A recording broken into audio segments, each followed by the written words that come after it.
Então, pessoal, boa noite mais uma vez. Olha, vou fazer a abertura desse debate, depois passar a palavra para a Lília, que vai fazer a mediação da mesa. Meu nome é Adelson Fernandes Moreira, eu sou professor de física aposentado no Campus 1, na época ainda que existia a coordenação de ciências, e hoje está junto com o departamento de física, e eu estou presidente do Sindicato dos Docentes do CEPET-MG. Essa iniciativa do debate é uma iniciativa do CEPET, com o apoio de professores e professoras do DCTA, Departamento de Ciência e Tecnologia Ambiental, e do Departamento de Ciências Sociais Aplicadas, no caso aí do de hospedagem. A Mabel, a Juliana está participando com a gente também. E o professor do meio ambiente, que eu já esqueci o nome. André Rosa. Está participando aqui com a gente, seja muito bem-vindo. Mas eu queria primeiro dizer para você o seguinte, que o meu desejo, gente, era que a gente tivesse marcado essa atividade para o auditório principal, que ele estivesse lotado de pessoas, o tamanho e a importância desse tema. E é a venda das empresas estatais mineiras, especialmente Copasa e CEMIG, que cuidam de dois bens fundamentais para a vida, desenvolvimento do país, para a nossa soberania, que é a água e a energia elétrica. Mas o calendário da escola é um calendário muito apertado, eu sei, teve muitas interrupções para várias atividades ao longo do ano, eu sei que é difícil liberar os alunos ao longo do semestre, sobretudo nesse final de ano, que vai ser um final de ano apertado. Enfim, mesmo assim, a gente resolveu manter um debate, e eu espero que vocês que estão presentes aqui sejam um embrião, uma semente, um movimento que nós temos que fazer na sociedade mineira, mobilizar a população de Minas Gerais contra esse governo, que é um governo entreguista, privatista, que está entregando a preço de banana para o mundo público, para a iniciativa privada, com todos os prejuízos que isso vai nos causar. O objetivo do debate hoje é sair, essa minha fala é um pouco panfletária, é sair da fala panfletária para a gente falar de dados, de informações. Então, nós convidamos um representante do Sindicato do Sindicato dos Eletricitários, que trabalha com energia elétrica em Minas Gerais, um representante do Sindágua, que trabalha com as questões ligadas à água, uma estudante do curso de hospedagem, tem uma satisfação ter um aluno na mesa para valorizar os cursos técnicos que nós temos aqui na escola. São cursos de muita qualidade, prepara os alunos para se inserir no mercado de trabalho, uma preparação qualificada. E a presença de um estudante quer representar isso. Quer, sobretudo, motivar as estudantes e os estudantes que estão presentes aqui a... Seja bem-vindo. Que vocês se motivem a construir essa organização a partir do CEPET para lutar pelo patrimônio de Minas e impedir, a partir de uma mobilização social forte, que efetivamente o SEMA com o objetivo dele, que é vender as estatais mineiras, principalmente Copasa e CEMIG. Então, esse é o objetivo do debate. A gente ter mais informação, mais dados, uma visão mais crítica do problema, para estarmos instrumentalizados a atuar socialmente contra as privatizações. Vou passar a palavra para a Lília, que vai mediar a mesa. Eu vou ficar ali controlando a transmissão. Esse debate está sendo transmitido pelo canal do CEPET no YouTube, para coletar as perguntas que eventualmente estão surgindo, e que nós tenhamos um bom debate. Bom, muito obrigado pela presença de todos e todas.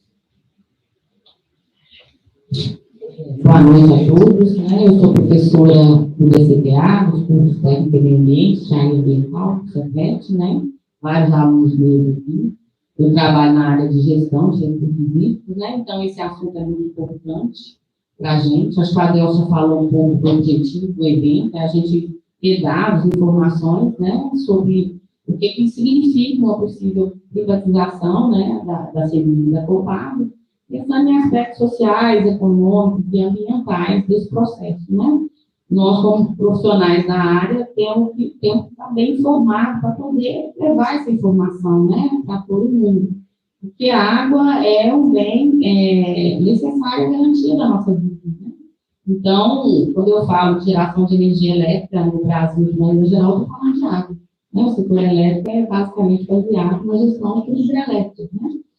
E não precisa falar da importância do abastecimento público, desde a garantia da nossa vida, mas das diversas atividades que a gente também tem no nosso cotidiano, no nosso dia a dia. Então, eu vou convidar para compor a mesa, eu vou falando os nomes aqui, eu convido. Primeiro, o Emerson Andrada Leite, que é do Sindicato. Ele possui graduação em Sistemas de Informação pela Pontifícia Universidade Católica de Minas Gerais, né, em 2008, e pós-graduação em Gestão da Tecnologia da Informação, com ênfase em segurança de redes de computadores.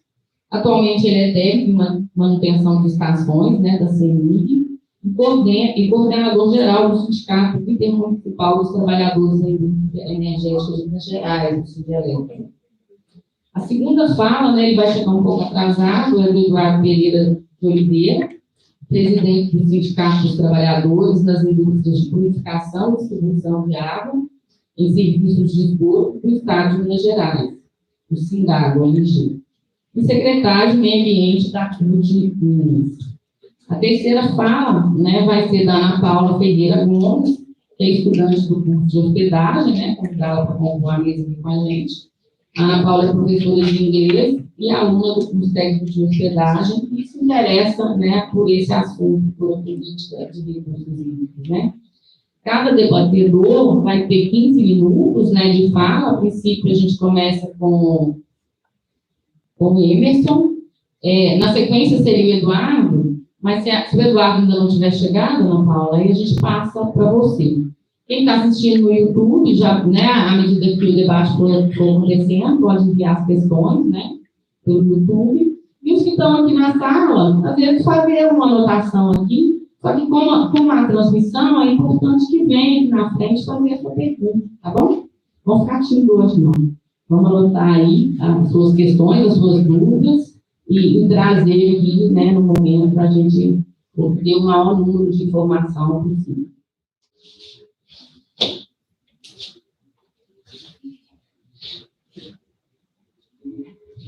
Obrigado, Lília. Obrigado, Adelson. Gente, boa noite para todos, boa noite para todas. E é com muita satisfação que eu vim aqui hoje fazer esse debate com vocês, na compreensão de que nós estamos passando dentro do Estado de Minas Gerais por um dos momentos que talvez seja um dos mais relevantes momentos da nossa história recente. De modo que, quanto mais nós somos capazes de debater esse tema e de construir uma posição coletiva da população do Estado de Minas Gerais sobre o assunto que nós vamos debater aqui hoje, é importante para que a gente possa construir o futuro do nosso Estado, mas também colaborar com a construção do futuro do nosso país e, sob determinada perspectiva, até com o futuro do planeta. Tentar resumir o que significa o processo de privatização de empresas públicas, sobretudo as empresas de água e energia, nesse espaço de 15 minutos. A gente está falando que a gente quer ampliar cada vez mais o debate, né, Eduardo? Quanto mais gente estiver aqui para nos ouvir, para debater com a gente esse tema, porque quando a gente vem debater um tema dentro de uma escola técnica, mais do que trazer informação, a gente vem construir coletivamente esse conhecimento para que a gente também saia daqui mais capaz de fazer debates em outros espaços.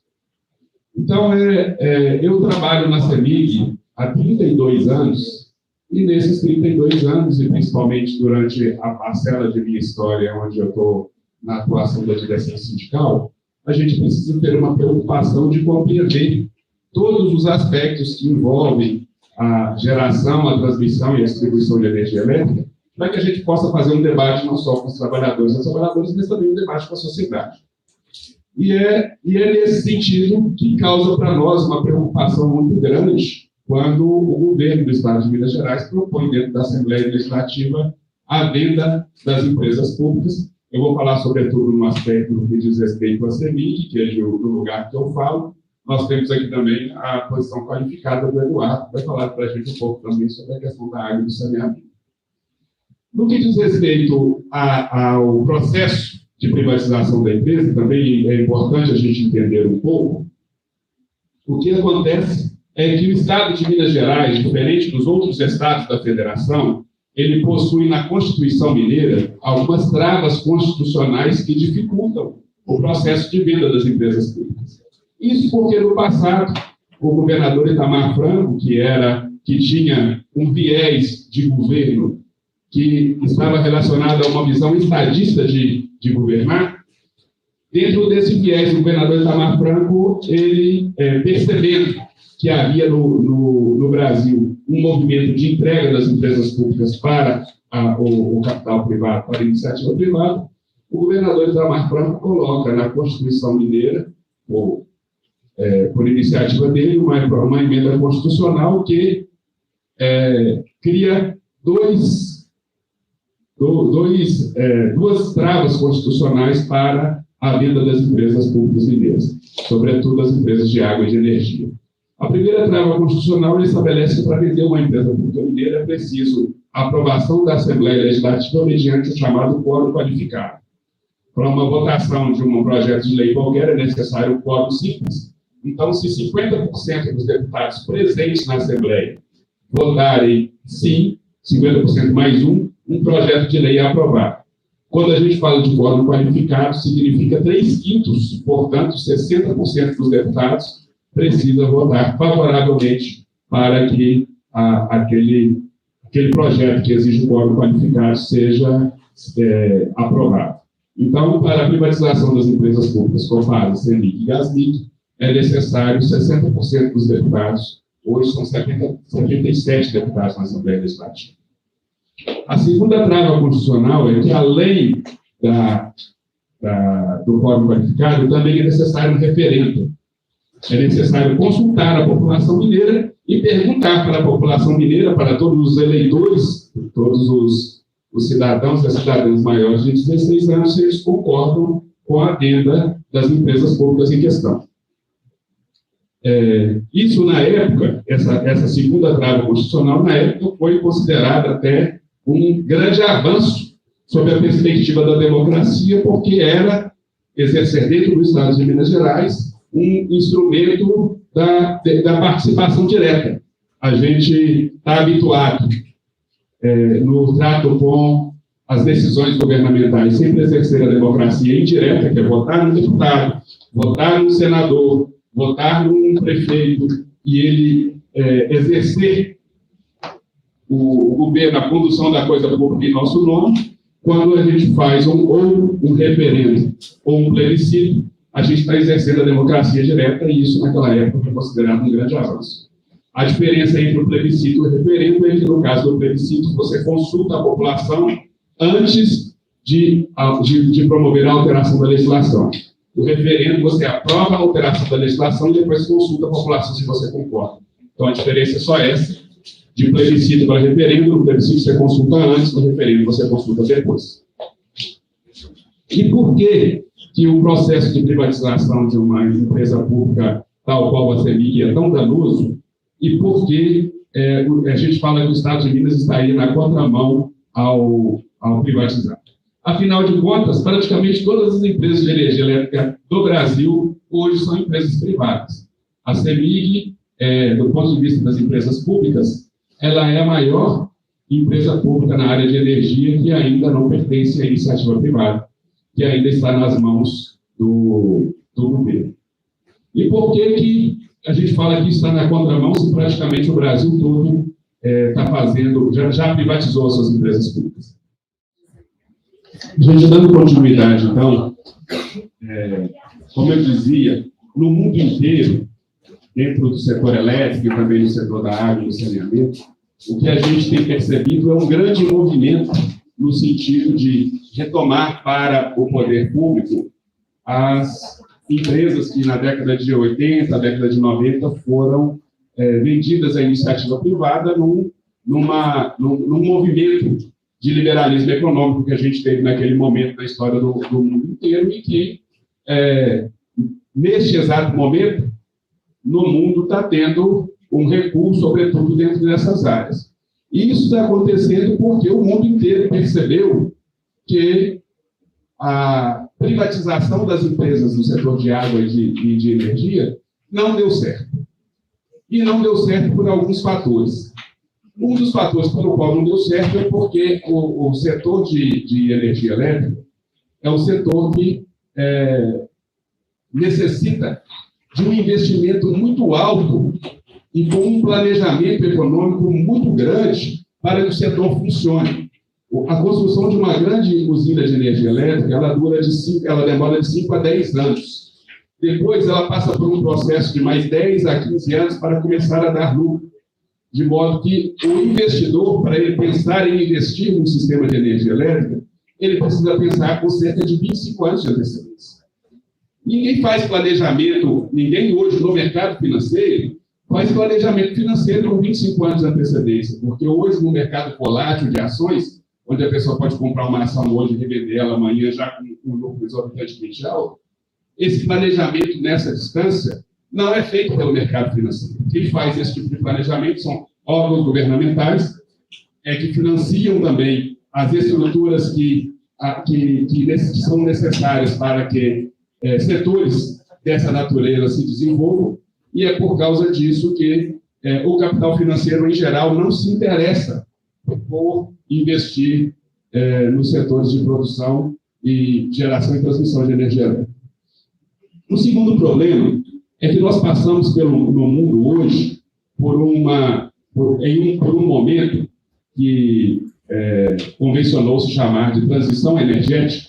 Nós ainda acrescentamos o adjetivo justo, passa pelo mundo por um momento que a gente chama de transição energética justa, onde o sistema de produção de energia elétrica busca abandonar, ou gradativamente abandonar, a produção de energia baseada em combustíveis fósseis, pela característica que os combustíveis fósseis têm de colaborar com o aquecimento do planeta.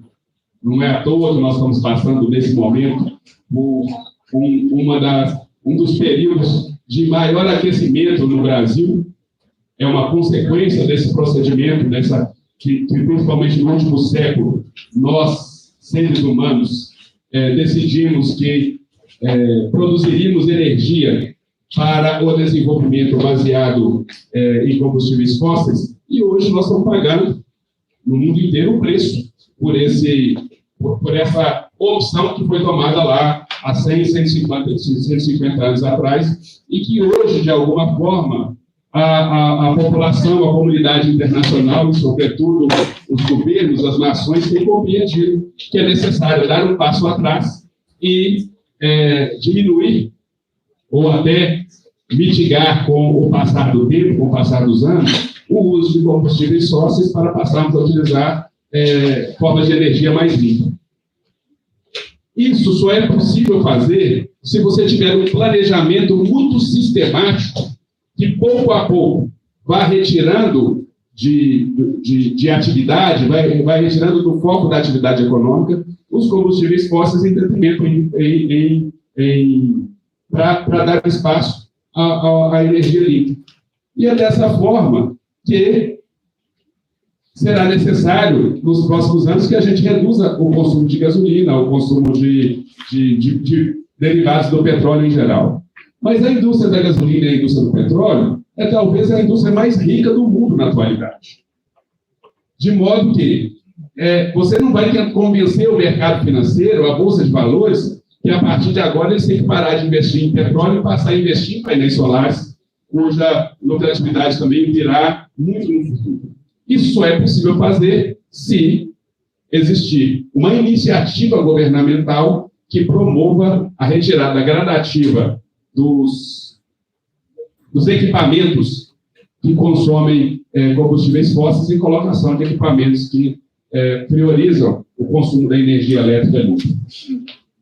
Isso só vai acontecer se o controle das formas de produção de energia que estiverem à disposição da indústria, do comércio e das pessoas, dos cidadãos e das cidadãs, forem planejado, controlado e executado pelos governos. Caso contrário, o que nós teremos quando a energia elétrica limpa for a energia mais lucrativa, o mercado vai se usar da energia elétrica limpa, mas quando a energia elétrica de matriz fóssil for a mais lucrativa, o mercado vai fazer uso da energia fóssil e não está nem um pouco preocupada se no ano que vem o mundo vai estar aquecido e depois do outro ano também vai estar. Afinal de contas, as pessoas que são donas desse capital, no Brasil, eu gosto de dar como exemplo, porque são donos de grande parte do setor elétrico brasileiro, o Trio Garantia, o Grupo 3G, Eles não moram no Brasil, eles moram na Suíça. A maior parte deles moram na Suíça. Na Suíça é frio. Eles não estão passando pelo aquecimento que nós estamos passando aqui hoje no Brasil, para terem a sensibilidade de que nós precisamos dar um passo atrás nessa temática. Então, a primeira questão é essa: a gente não consegue fazer a transição energética justa se a gente deixar na mão do capital a decisão de onde investir. Esse é o primeiro problema. O segundo problema, a segunda questão, é que uma empresa de energia elétrica do porte da CEMIG, para além da responsabilidade com o planeta, ela é uma empresa cujo patrimônio, o tamanho foi construído pela população do estado de Minas Gerais, que contribuiu com a construção da CEMIG e até com parcela dos nossos impostos. Se a gente transfere isso para a iniciativa privada, e da forma como o governador Romeu Zema está propondo, transfere para a iniciativa privada a custo zero, porque está falando em privatizar, está falando em vender, mas o modelo de privatização que está desenhado não é um modelo de venda. Esse modelo que eles dizem, o modelo de corporation, não sei se vocês têm acompanhado o debate público sobre isso, porque, em geral, quando você vende uma empresa pública, você vai lá e fala: olha, eu sou dono da CEMIG, a CEMIG vale 20 bilhões de reais, 25 bilhões de reais, se vocês tiverem o dinheiro, vocês me pagam, eu entrego a empresa para vocês. E isso foi o modelo de privatização até 2 anos atrás. Nos últimos anos, as empresas que foram vendidas nos últimos anos, exemplo, Eletrobras e Copel, no estado do Paraná, elas foram vendidas sobre um outro modelo, que é o modelo que eles falam que é o modelo de corporation. Tentando explicar rapidamente como que esse modelo funciona, a CEMIG ela é dividida em ações. Cada pessoa que é dono de uma ação é dono de uma pequena parcela da CEMIG e tem direito de acesso a uma pequena parcela do lucro da CEMIG se a empresa der lucro. A CEMIG, no último ano, foi muito bem obrigado, deu 4,1 bilhão de lucro.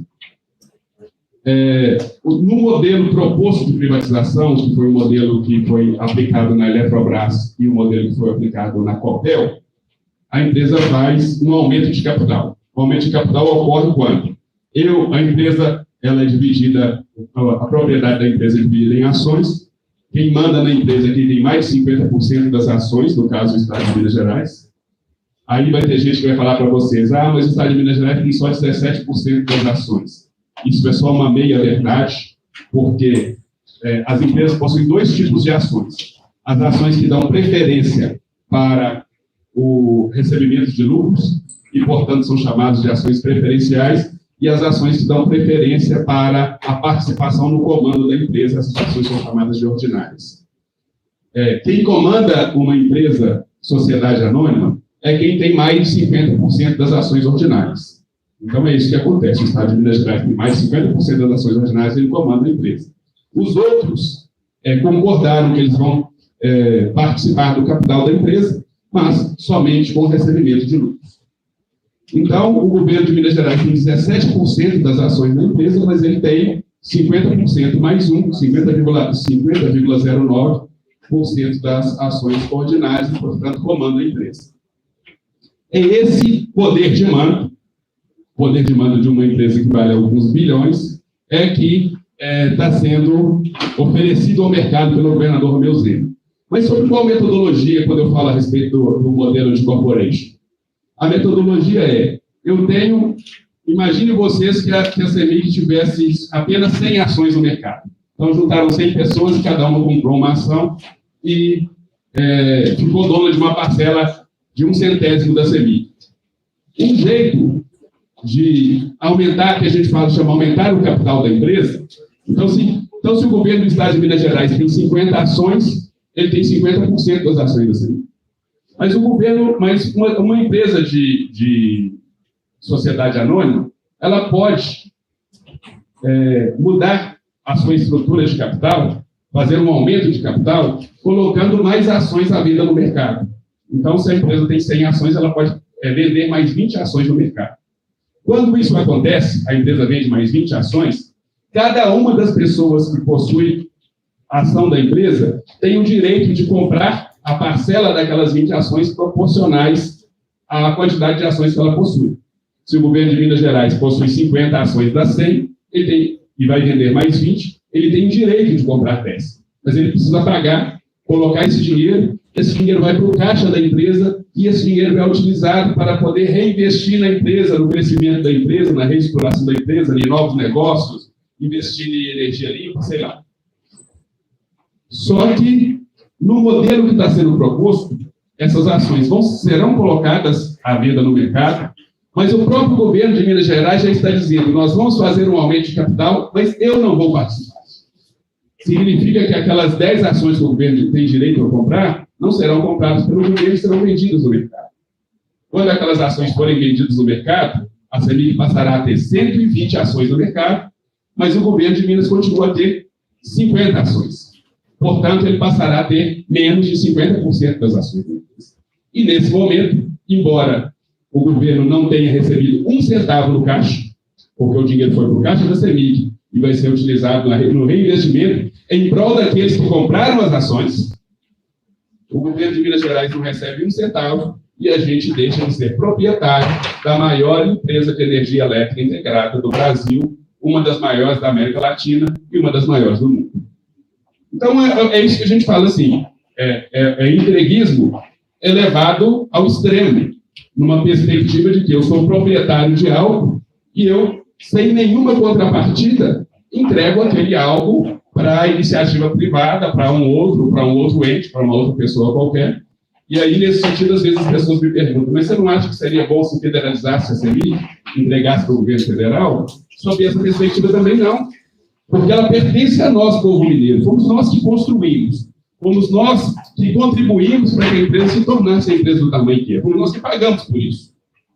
Nós, aqueles que vieram antes de nós, mas sobretudo a sociedade mineira. Entregar para o governo federal também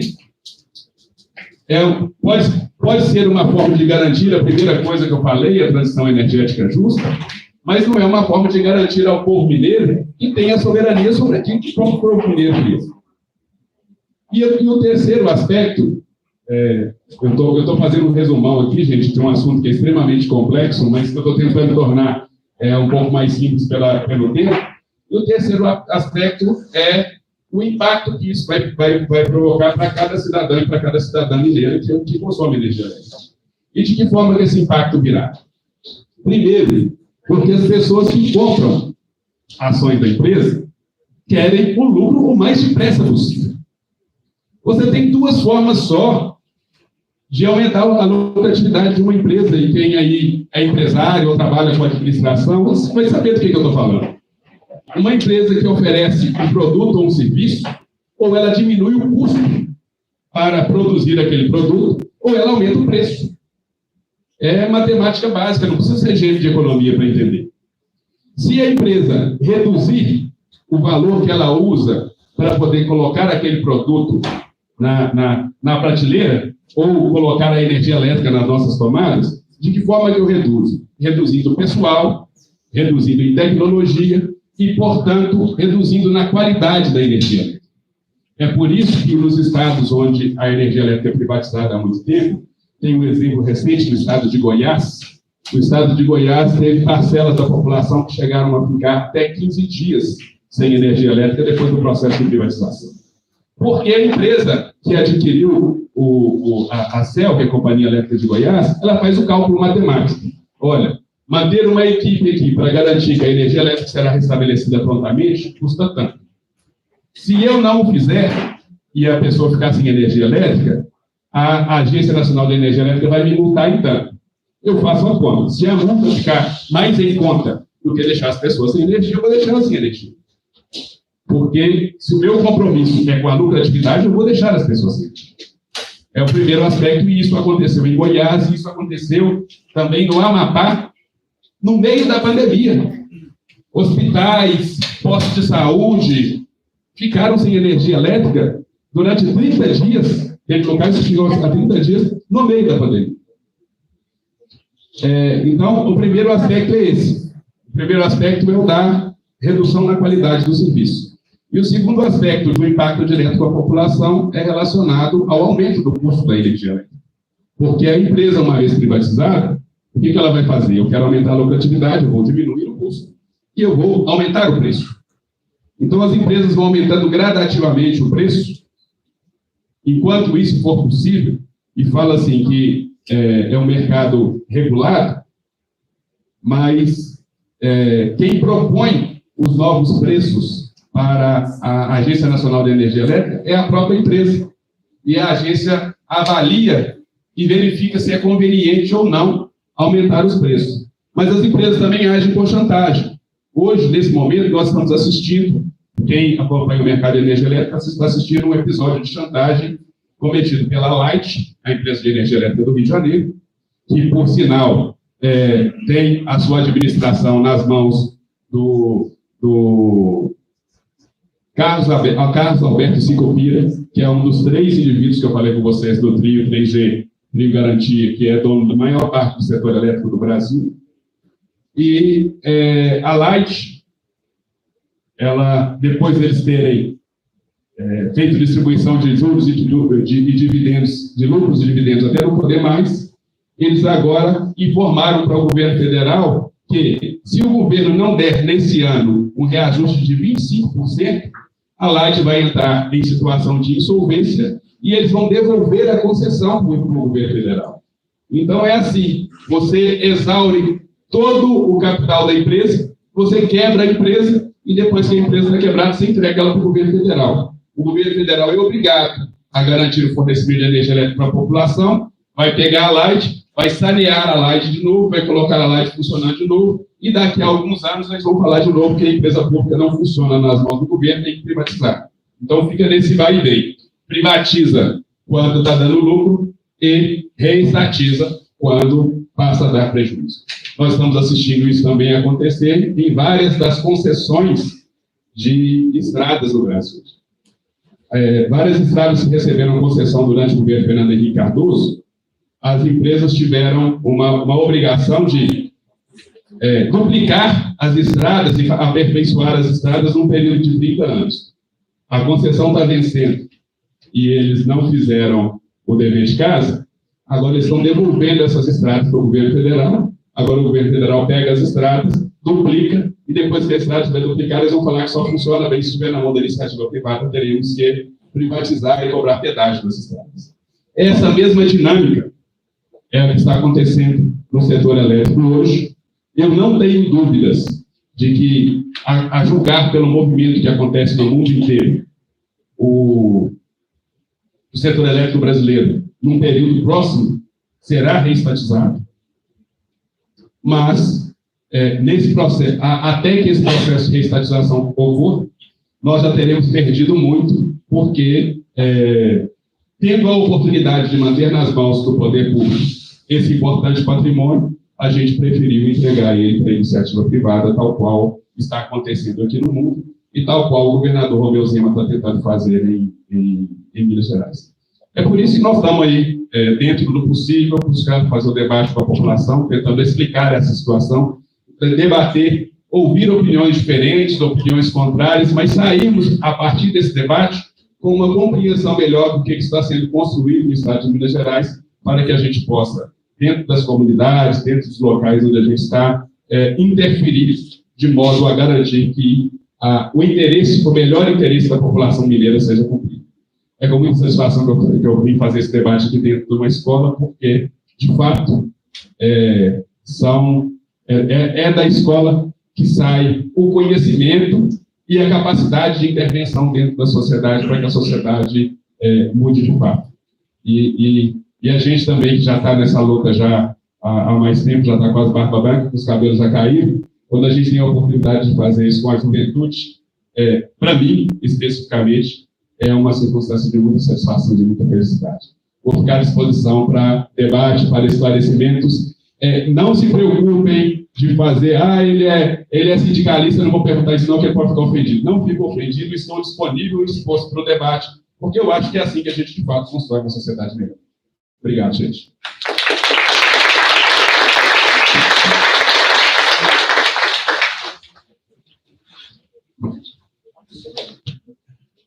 Boa noite, pessoal.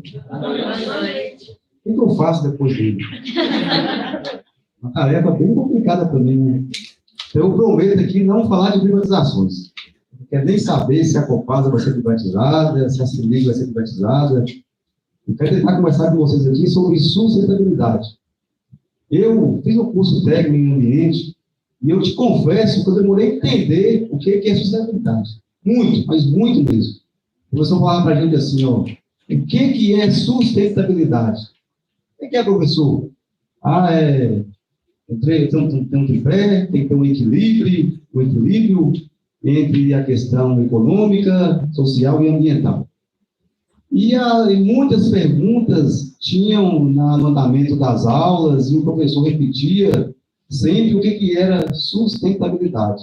O equilíbrio entre o econômico, social e o ambiental. Vocês acreditam que eu formei sem entender? Formei de fato sem entender. O que de fato seria sustentabilidade? Porque na definição do nome, a gente sabia, né? Ia lá, decorava, e na hora da prova tirava 10. Mas foi quando eu entrei na Copasa, eu fiz o concurso da Copasa, que eu comecei a trabalhar na Copasa, que eu comecei a entender o que era a questão social. E aí eu comecei a me perguntar, mas o econômico, o ambiental? Aí eu demorei muito, mas muito de novo para entender, né, o que era a questão ambiental. Aí, em um momento da vida, eu comecei a trabalhar na área de setor socioambiental da empresa. Eu sou dessa origem. Aí eu comecei a desenvolver com proteções de mananciais, recuperação, construção de bacias, de contenção, as questões, né, que todos vocês sabem. Aí eu fui entender a questão ambiental também, não só no curso, né, mas na vida. Mas o econômico? Aí eu tive que aprofundar mais um pouco. Eu tive que conhecer o estado de Minas Gerais, saber de qual estado que a gente está, fazer algumas comparações, conhecer as regiões. E aí, você acredita que eu fui chegar na questão da sustentabilidade? Aí eu peguei, estado desigual, algumas cidades mais desenvolvidas, IDH mais alto, exemplo aqui de Belo Horizonte, Nova Lima. Aí eu pensei, ambiental ali, e econômico, achei o que o professor me dizia lá atrás, há uns 20 anos atrás. Eu já fui jovem como vocês. Acreditem, eu já fui. Já tive um cabelo bonito igual esse rapaz. Era até mais ou menos. E nessa idade, eu estudava pensando em algumas coisas, né? Quando eu fiz o curso de matemática, eu pensei, o que eu quero fazer aqui? Entendeu para que servia raiz quadrada? Até hoje eu não sei para que serve. Então a vida, ela vai nos mostrando para que serve tudo isso que eu colocou aqui. Tudo isso. E hoje o debate é sobre quais são os impactos ambientais, sociais e econômicos nas possíveis privatizações de Copasa e de Selig. E aí a política foge desse debate. Foge muito, lembra disso? Muito desse debate. Então vamos lá. Econômico. Vamos na questão econômica primeiro aqui. O que tem a ver privatizações e questões econômicas? A Copasa, ela é uma empresa altamente lucrativa. Ela rende aproximadamente 800 milhões por ano de dividendos, de lucro. E metade desse lucro, ele é dividido para acionistas, é distribuído para acionistas. E aí, metade desse dinheiro vai para os cofres do governo do Estado. Exemplo, em 2020, a Copasa apresentou um resultado de 816 bilhões de lucro, mas ela teve uma brilhante ideia de distribuir 1 bilhão. 1 bilhão. E metade do 1 bilhão foi para os cofres do governo do Estado. Então, economicamente falando, a Copasa é viável. Ela pode continuar sendo uma empresa pública, porque ela não dá prejuízo para os cofres do Estado. Então, se eu tenho um bar, um restaurante que dá lucro, por que eu vou vender? Vou vender para eu ficar vendo o outro dono ganhar e lucrar com esse empreendimento e eu ficar pensando que eu fiz um péssimo negócio? Então, é economicamente viável o Estado ter uma empresa que gera lucro para ele. Mas e aí a questão social?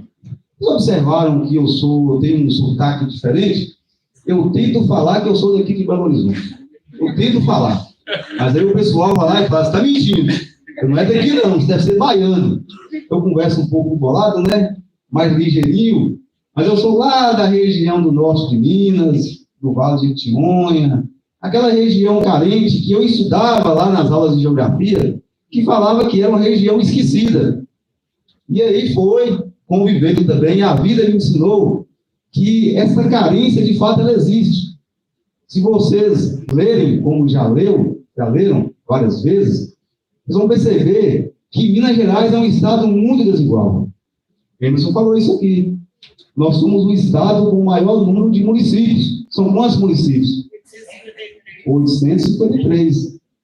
Mas com diversas desigualdades entre eles. Muitas desigualdades. Muitas.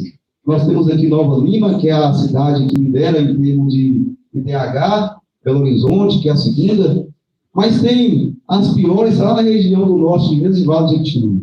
Isso não significa que aqui também na região não tem pobreza, né? Imagina se Belo Horizonte fosse o estado. Imagina. E as periferias, as favelas fossem os municípios. É onde encontra as desigualdades. E a Copasa, por ser uma empresa pública, a CEMIG, né? Elas são usadas para corrigir essas desigualdades sociais que tem no nosso estado. Está vendo que nem precisa falar de política? Né? Nem precisa. Eu quero saber de política, não. Eu quero nem saber de política. Nem precisa falar de política para entender quais são os impactos econômicos, sociais e ambientais. Imagina aquela região lá de Berilo, Badaró, Santo Antônio do Retiro, Montezuma, cidades com IDH lá embaixo, cidades mal desenvolvidas, onde a população não tem acesso à educação de qualidade, à saúde de qualidade. Elas não têm nada lá que façam permanecer o resto da vida naquelas localidades. Elas começam a estudar, fazer o ensino médio, ajudam o papai e a mamãe a vender geladinho na feira, que é o quê? Que é gelinho, né? Gelinho, geladinho. É chup-chup. Lá chama geladinho. Vai vender quiabo na feira, sabia? Lá é essa a realidade. Então, lá são onde encontram as pessoas mais carentes. As pessoas que não têm acesso a uma educação de qualidade, a um ensino técnico de qualidade, a um ensino superior. Tem acesso lá, é muito diferente aqui, é um mundo que a gente não queira estar. E esse mundo, de fato, existe. Tanto que, eu ia entrar no posto, prometi não entrar na política. Tanto que aquela região sempre foi vista como um problema. Parece que se tirasse aquela região do nosso estado estaria, né, um estado mais rico e mais próspero. Falando em prosperidade, foi por causa de sustentabilidade que criaram uma Agenda 2030, né? Para tentar criar um mundo próspero, um mundo da prosperidade. É para isso que serve a Agenda 2030. E dentro da Agenda 2030 tem a ODS 6, que é o Objetivo de Desenvolvimento Sustentável. Nessa ODS, o que eles falam? Até 2030, nós vamos levar água tratada para todos os povos. Isso fala na ODS 6 da Agenda 2030, que vocês também têm conhecimento. Agora, o que a ODS 6 da Agenda 2030 tem a ver com Copasa, com a questão social e com a questão econômica? Ora, se a Copasa é uma empresa economicamente viável, e você fala para mim que tem um déficit social no nosso estado, o que tem a ver essa questão da ODS e privatização? É porque a Copasa, por ser uma empresa pública ou de economia mista, 50,03% das ações é do governo do estado, ele tem um controle. Então, se ele tem um controle, o que ele fala? Aquela região carente, lá do Vale de Jequitinhonha, do norte de Minas, eu quero que aquela região tenha a mesma água que tem na região de Nova Lima e de Belo Horizonte, diminuindo essas desigualdades que tem no nosso estado. Diminui. Ora, lá em Salinas, de onde eu sou de Salinas, conhecido como Terra da Cachaça. A cachaça lá não presta, não. É só o nome mesmo, viu? Lá em Salinas, onde eu sou, lá não tem faculdades grandes como aqui, universidades como aqui em Belo Horizonte, tem boas escolas públicas, tem o SUS de qualidade, que é o que a população carente precisa, né? Para mostrar que as pessoas têm que ter acesso às mesmas coisas. E acreditem, tem uma coisa lá, duas coisas que são idênticas aqui de Belo Horizonte e Nova Lima, que é Copasa e Semig. São idênticos. Mas por que é idêntico? Por que lá não tem grandes universidades, grandes ofertas de empregos, mas tem Copasa e Semig que me oferecem a mesma energia e a mesma água com a mesma tarifa? É por causa de um subsídio cruzado, né, o que a gente chama de subsídio cruzado. As regiões mais ricas subsidiam as regiões mais carentes, fazendo assim, cumprindo os 2 pilares da sustentabilidade. Mas e o terceiro? E a questão ambiental? A Copasa, ela faz buraco na rua, ela vai lá e joga esgoto no rio, ela é uma empresa que ela não está tratando os seus esgotos da forma que tem que tratar. Então, assim, são muitas coisas que a gente tem que ter um conhecimento para a gente começar a ter, de fato, a nossa manifestação pessoal, se essas empresas devem ser privatizadas ou não. Sem precisar entrar em cunho político. Sem precisar entrar. Por isso que eu falei que eu preferia entrar nessa questão do que entrar na questão de privatizações. A partir do momento que a gente entende a importância dessas empresas, a gente começa a ter o senso crítico de falar.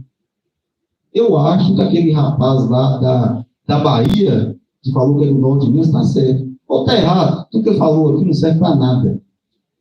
Eu tive a idade de vocês, como eu falei. Na idade que vocês, eu sonhava em fazer concurso público. Eu era concurseiro mesmo.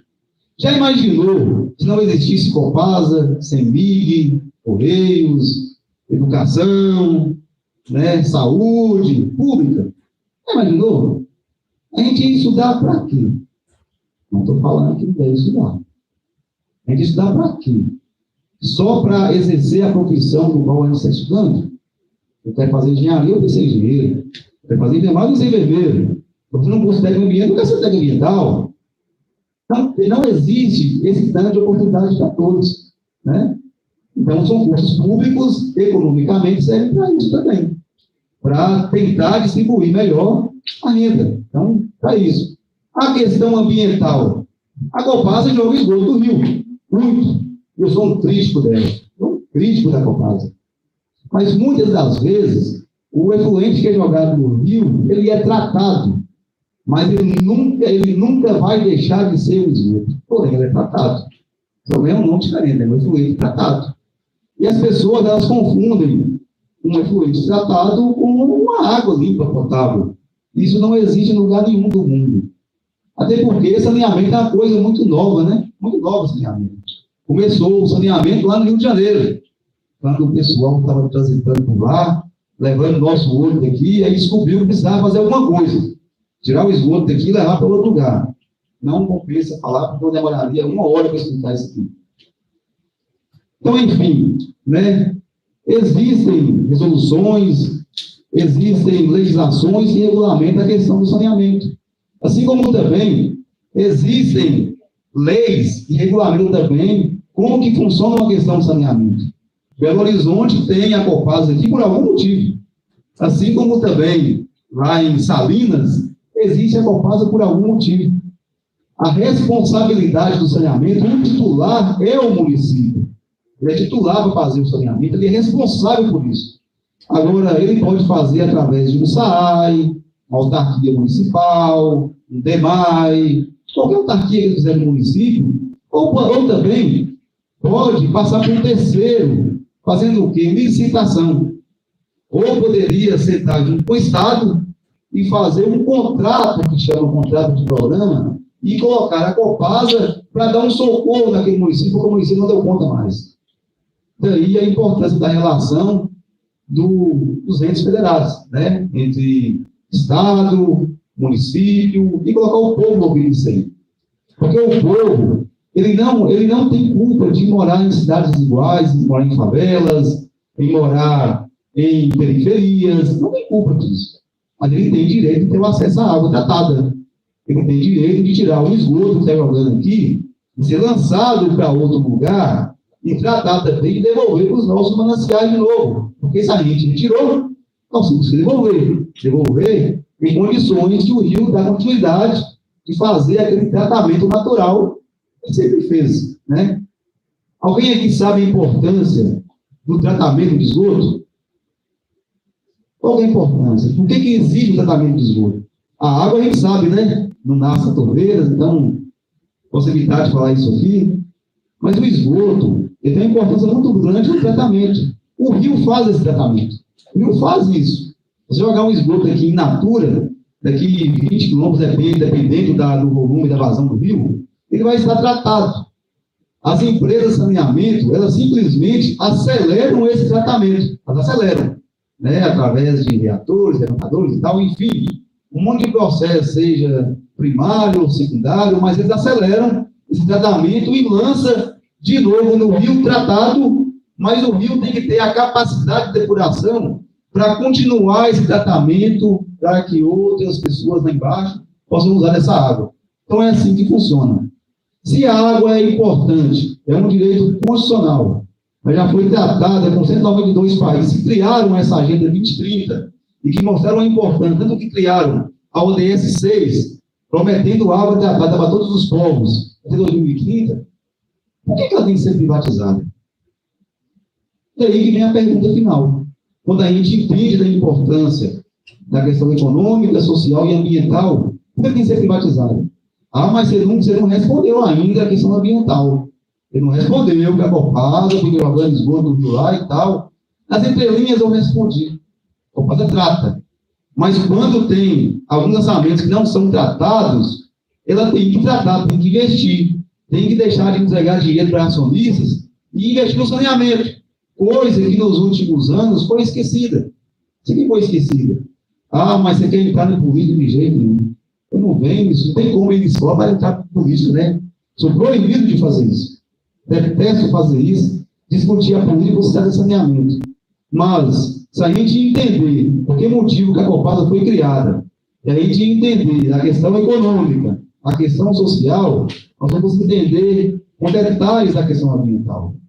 As empresas, e aí eu vou pegar o discurso do Enzo, as empresas privadas, elas querem lucros, e as empresas públicas, elas pensam no povo, né? Elas têm que pensar no povo.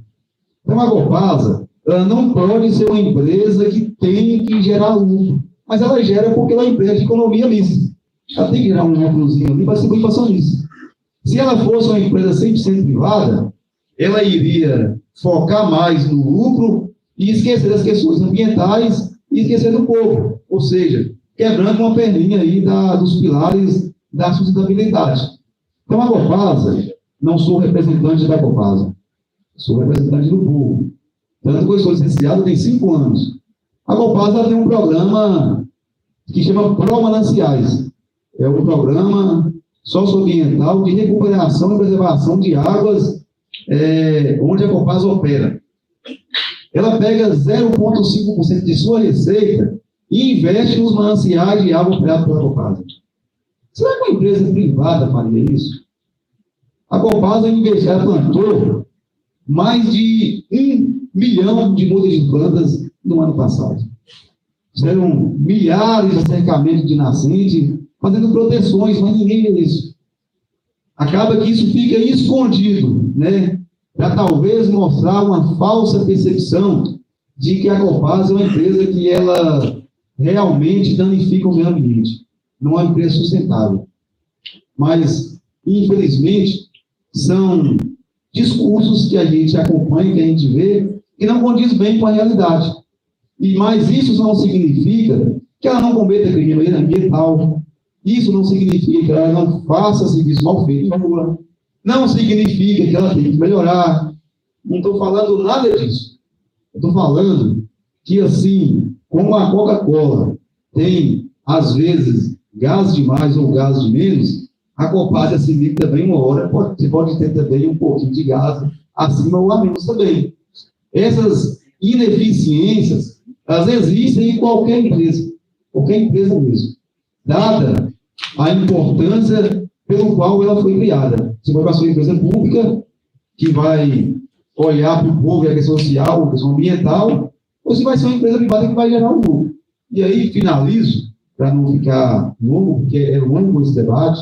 Conversa, né? Debate é uma conversa. Pensem bem, ao final, eu falei que vai falar de privatização. Como que funciona a Coca-Cola? Coca-Cola, se você comprar uma garrafinha de 290 ml, ela custa, por exemplo, R$1.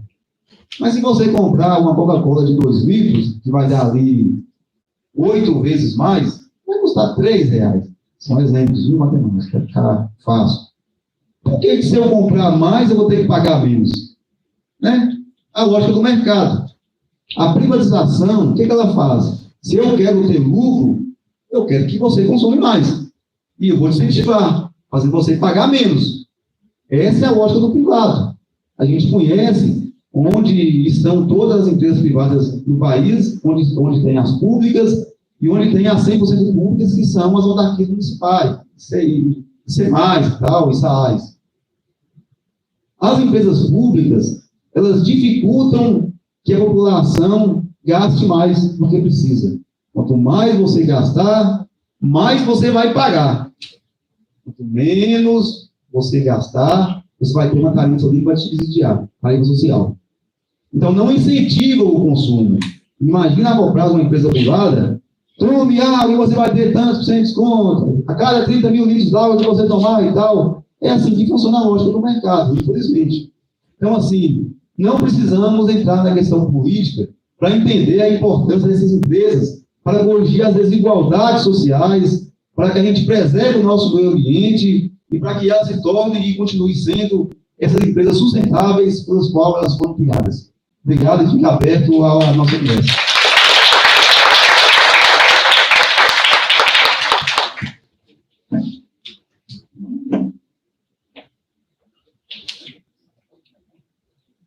Boa noite, meu nome é Ana Paula. Quem chegou depois, meu nome é Ana Paula, sou do curso técnico de hospedagem. Eu vim representar aqui hoje os alunos do Cefet, que o Adelson me convidou para falar aqui. Então, eu vou falar como ponto de vista de aluno para aluno. E aí eu estou me sentindo o Gregório do Vivier, lá no programa dele, quando os outros perguntam ele na rua. Gregório, e a economia? Ele responde, eu fiz letras. Ele não sabe responder, eu só tenho 6 anos que eu estou fazendo aqui. E aí eu quero falar sobre a importância da gente se politizar como estudantes, como jovens que nós somos. A gente se importar de estar ligado, né, do que está acontecendo, porque eles querem, muitos, a política em geral, muitos políticos, eles querem que a população em geral não se importe, não saiba, fique na alienação e não saiba do que está acontecendo. E isso que o Zema está querendo fazer nesse momento. Está tentando todo o curso pressionar lá os deputados para aprovar. Ele até já mostrou o plano lá, acho que faz 3 dias, mostrou o plano da privatização do CEMIG. E eles querem isso, que a gente não fique sabendo, porque ele pode fazer o que ele quiser, mas o nosso dever como alunos estar ligado nessas coisas, pressionar, que a gente pode fazer alguma coisa, a gente pode ser a gota no oceano, a gente pode ser uma gota no oceano e fazer a diferença, porque é muita gente, não acredito, não adianta fazer nada, não vou fazer nada, para que eu vou instituir isso? Não importa. Importa, igual o Adelson falou, a água e a luz, que o ser humano vive sem água, sem luz? E para a gente mora em Belo Horizonte, região metropolitana, eu moro em Betim, até ingênuo, né, da nossa parte. Mas eu não sofro com isso. Mas as pessoas falam de Jequitinhonha, meu pai é do de Jequitinhonha. Essas pessoas sofrem com essa privatização. E a privatização vai fazer com que a tarifa social acabe, que as pessoas com a tarifa social têm até 60%, 40% de desconto na conta. E as empresas, a iniciativa privada, o que ela quer? Lucro. Ela quer lucro, então, vender, eles querem vender, não quer saber da qualidade de vida da população, se as pessoas estão bem ou não, querem o lucro acima de tudo, a gente sabe disso. E esse é o discurso que eu quero falar aqui para todo mundo, poder se conscientizar, se politizar um pouco, entender que essa causa é muito importante, E a gente pode pressionar, sim, a gente pode ser essa gotinha do oceano, e cada um fazer a sua parte, a gente consegue. Tá bom, gente? Obrigada.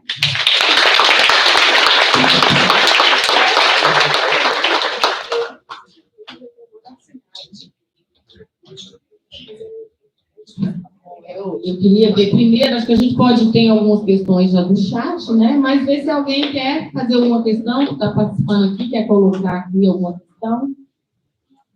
Vem cá, porque aí, para sair pela internet. Não, o microfone não vai aí, não se preocupa não.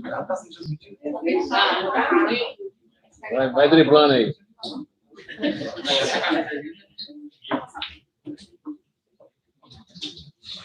Parece que não vai nem me sacanear. Quer dizer seu nome e seu bairro. Meu bairro. Boa noite, gente. Meu nome é Beatriz. Eu sou do curso de Engenharia Ambiental e Sanitária. Eu queria fazer um comentário sobre a questão de isentar o discurso político. É que não tem como, porque quando se trata de assuntos dessa magnitude que vai impactar na nossa vida, por exemplo, o acesso ao saneamento básico e o acesso à água tratada, né, que está relacionado, não tem como, porque é a partir da política que essas decisões são tomadas. Então, é importante, né, reforçando o discurso dela, a gente se politizar e entender todos esses trâmites de o que é uma privatização, de como funciona. Então, é isso, né? Acho que esse é o debate, esse é o meu comentário. Obrigada. Então, uma pergunta, os professores também se quiserem perguntar para mim, cara, não precisa ser do aluno, não. Estou cheio de professores aqui hoje.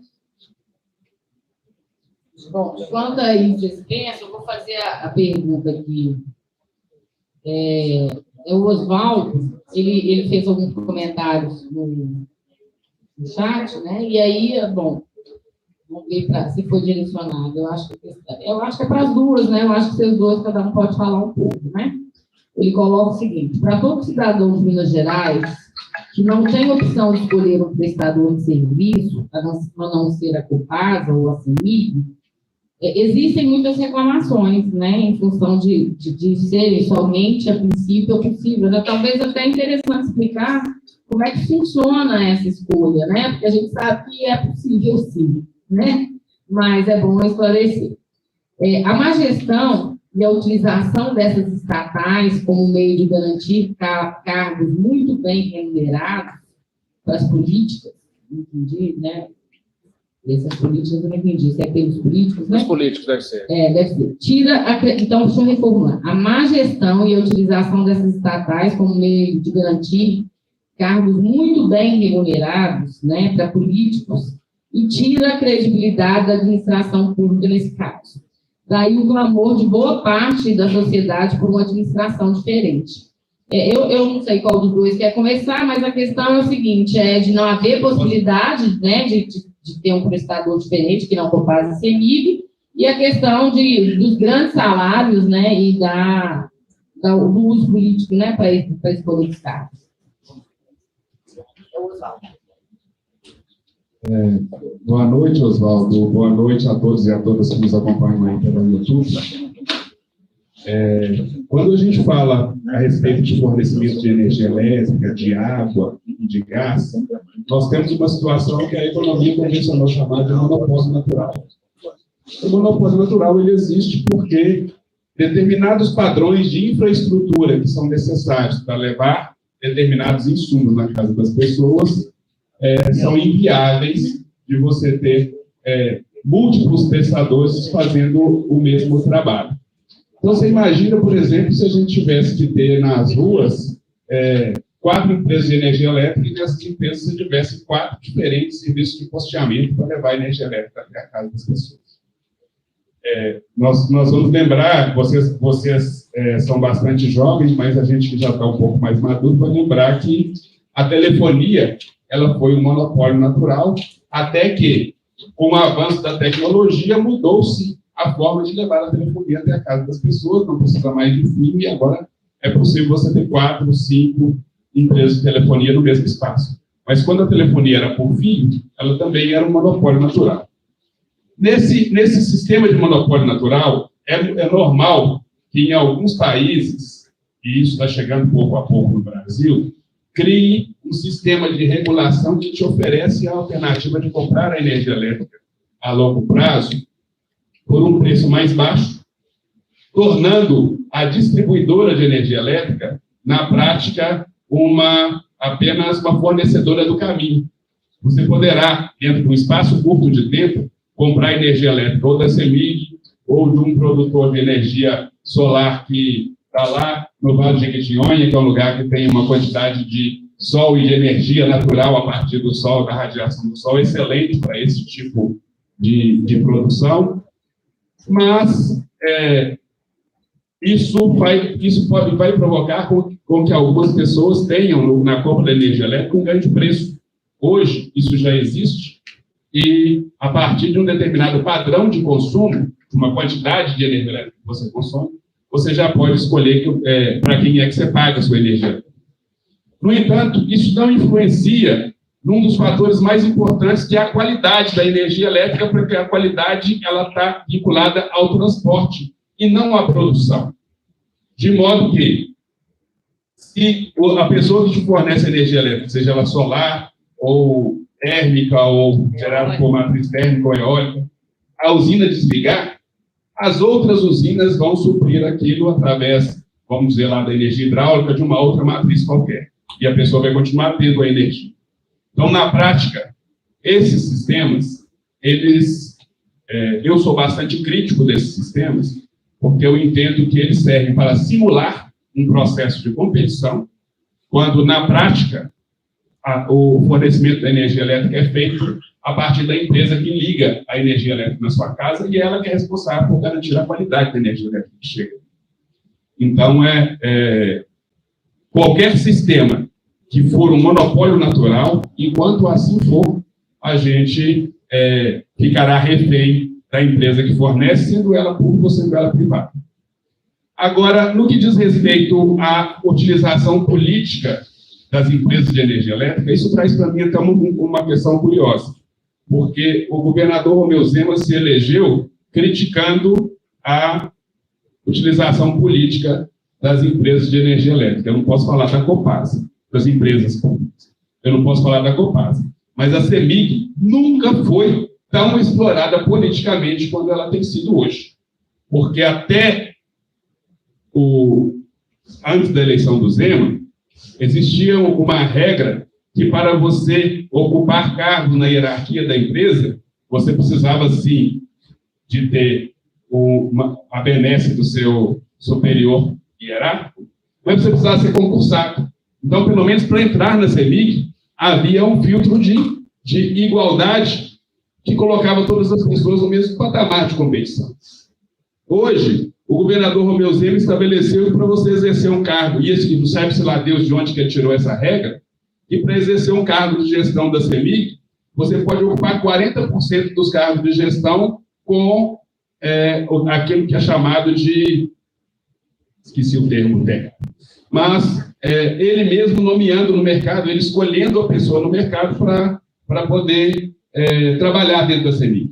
Então, muitos gerentes que estão na CEMIG hoje não são pessoas de carreira que foram trabalhadores que fizeram o concurso e estão ocupando os cargos, não. Muitos deles são trabalhadores contratados no sistema de livre nomeação e exoneração.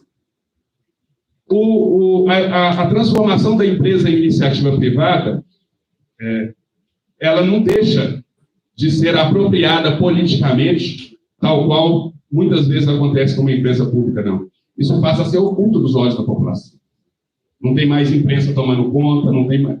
Um exemplo claro disso. O presidente da Eletrobras, antes da Eletrobras privatizada, recebia por mês R$80 mil. Sabe o que é receber por mês R$80 mil de salário? O presidente da Eletrobras recebeu R$80 mil de salário antes da Eletrobras ser privatizada. Imediatamente após a Eletrobras ser privatizada, o salário dele foi reajustado para R$300 mil. Quando ele recebia R$80 mil como trabalhador da Eletrobras, nós achávamos um absurdo. Ele passou a receber 300 mil, nós não sabemos mais. Então, não significa que a empresa não será apropriada, ela continua sendo apropriada. Só que isso é retirado dos olhares da gente. Eu digo para vocês, por exemplo, que o presidente da Companhia Vale do Rio Doce, que é uma companhia que cometeu crime contra os moradores de Mariana e de Brumadinho, recebe por ano cerca de 4 milhões de reais. Ele recebe 4 milhões de reais para fazer aquela gestão porca que ele faz na Vale do Rio Doce, que provocou a morte das pessoas lá em Brumadinho e lá em Mariana. Então, não é porque eu sou extremamente crítico do aparelhamento político das empresas públicas. Mas privatizar é só você permitir o aparelhamento político dela privatizado e, de forma nenhuma, isso acaba resultando em contribuição para a população e é por isso que eu não concordo com a privatização da empresa como uma forma de mitigar isso. Muito pelo contrário. Romeu Zema foi eleito dizendo que que não faria a apropriação política das empresas públicas, e era isso que eu esperava dele, assim como espero de qualquer outro governante que venha a governar o estado de Minas Gerais, porque, afinal de contas, a CEMIG, a Copasa, a Gaslig, é nosso, do povo mineiro. Não é do político de ocasião que está ali fazendo um plantão de 4 anos no mandato do povo mineiro. Muito bom falar com você. Você diminui, para mim, bastante. Oswaldo, obrigado pela pergunta. Eu falei que eu não ia tocar no político, porque eu acho que vocês têm que se interessar por entrar nesse assunto. Não a gente, né? A gente provoca e vocês entram. Então, por isso, muito obrigado pela pergunta. Vamos lá. Alguém aqui conhece alguma cidade, algum país, algum estado que tenha 2 redes de água passando na porta, nas ruas lá, para o cliente escolher? Alguém conhece? Cidade, país, estado? Não tem, né? E eu não estou nem falando se é público ou privado por enquanto. Não existe, isso não existe. Isso sempre vai ser uma só. Ou uma rede de água da empresa tal, pública, ou da empresa tal, privada. Sempre vai ser uma. Isso chama monopólio natural. Então, a concorrência, ela existe no ato da contratação. Ela não existe depois que contrata. Por exemplo, Belo Horizonte, antes disso aqui, era DEMAI, né? DEMAI, o nome. Você é história, vamos tudo não. Departamento Municipal de Águas e Esgotos. DEMAI. Era isso, não era? Beleza, era do município. Era só uma que tinha. Só uma, municipal, e o cliente não tinha como escolher onde ligar, não. Se eu quero água, eu vou ligar naquela rede, é o que está passando na porta da minha casa. Eu quero que tenha aqui uma empresa tal para eu escolher. Isso nunca vai existir. Em lugar nenhum do mundo vai existir. Porque é um serviço muito difícil, é um monopólio natural. A concorrência no ato da contratação. Dou como exemplo, fazendo um paralelo, vocês viajam, né? De vez em quando, fazem passeios. Alguma vez já passou em uma praça pedagiada? Teve como escolher no pedágio? Teve como escolher em qual pedágio pagar? É o único, né? É um contrato de 30 anos, aquilo ali. No mínimo, 30, 35 ou 50 anos. Porque são investimentos altíssimos. E quem está entrando precisa ter uma garantia, vai ficar ali muito tempo. Assim acontece também no saneamento, energia elétrica, estradas. Por isso que a gente faz essa discussão, né? A não a privatização. Obrigado pela pergunta. Então, assim, de novo, existem concorrências? Existem. Tanto que eu citei aqui, né? De 853 municípios, eu não mencionei na minha fala, mas a Copasa não está presente nos 853 municípios. Pertinho da gente aqui tem o SAAI de 7 Lagoas, lá não tem Copasa, Itabirito, Governador Valadares, não tem Copasa, Juiz de Fora, Uberlândia, Uberaba, Pirapora, Patrocínio, Ouro Preto, que era uma autarquia municipal, um departamento.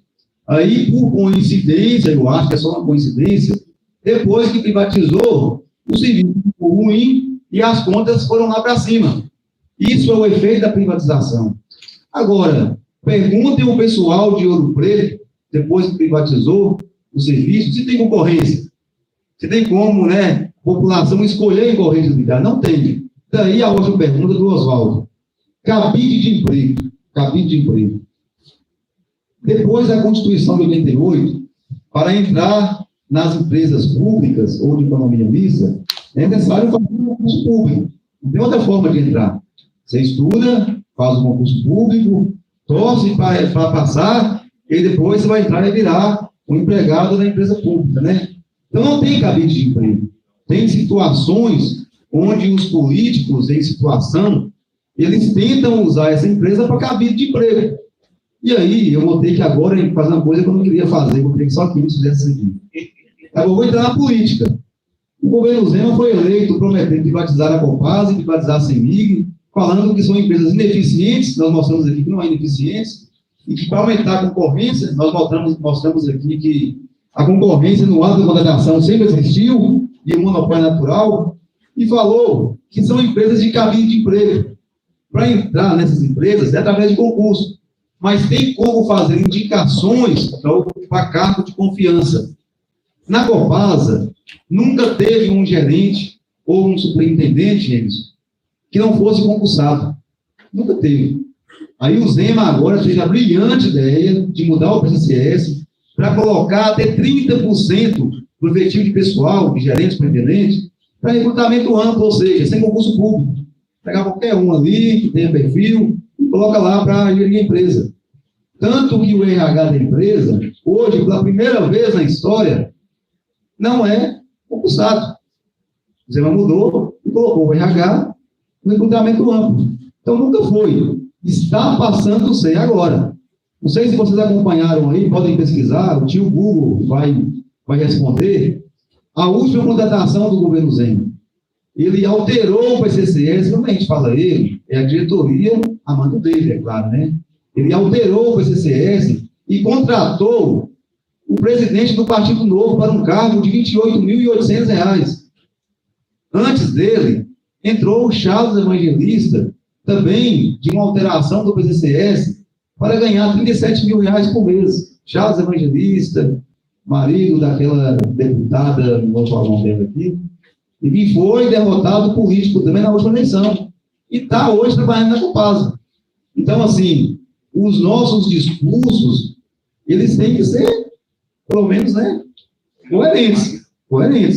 Então, discursar que serve para cabide de emprego e tornar essas empresas um cabide de emprego é tentar colocar o povo contra essas empresas. E aí o povo dizer que tem que privatizar. Então, eu sempre falo que isso é um golpe, visto agora com a PEC 24 que o Emerson citou aqui. Para privatizar essas empresas, os deputados têm que votar, através do quórum qualificado que ele citou aqui, 3/5, mas não basta só os deputados votarem. Precisa do povo votar também. Isso chama referendo popular. Se eu quero que privatize, eu tenho que decidir. Eu vou lá decidir por privatizar. Agora, se eu sou contra, eu tenho que decidir por conta também.